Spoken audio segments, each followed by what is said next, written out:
Yesterday, Katie McCormack, the young woman who has been at the center of the Nolan Wells investigation, officially went on the record and spoke directly with Nolan's mother, Christine Wongsley.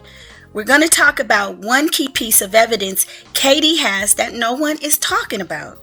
While it had been previously reported that Katie had fully cooperated with investigators and shared everything she knew with law enforcement, this marks the first time she has publicly confirmed those details to Nolan's family. One point that continues to stand out in this case is that Katie's account has remained consistent.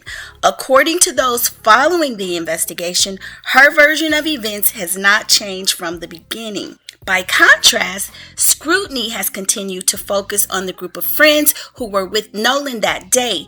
Public discussion surrounding the case has centered on several issues, including reports of inconsistent statements, questions about who was in possession of Nolan's phone, the fact that attorneys were retained shortly after the incident, social media accounts being disabled, unusual GPS data from the boat, and periods of time that some observers believe remain unexplained. It is important to note that these matters have fueled public speculation, but any legal conclusions remain for the investigators to determine.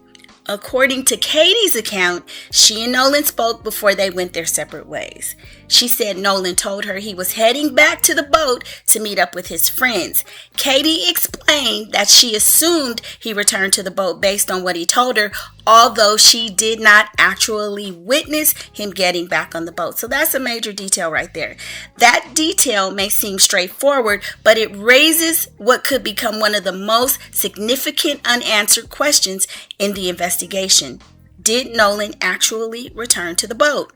Now there's another critical question, and that is, did Nolan have his phone with him while he was speaking with Katie?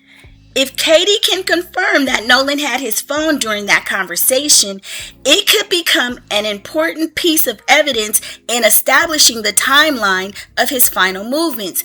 Depending on what investigators have already determined about the phone's location, activity, or possession later that day, that information could either support or challenge existing accounts of what happened after Nolan and Katie separated. At this stage, there has been no public confirmation regarding whether Katie has answered that specific question.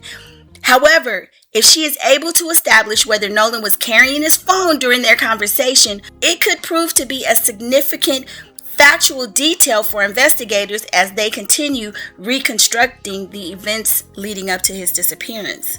Because if he did in fact have his phone while he was talking to Katie, how did his friends then become in possession of his phone around that time?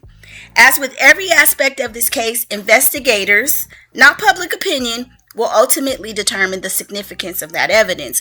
But if that question can be answered with certainty, it may help clarify one of the most important gaps in the timeline surrounding Nolan Wells' final known hours.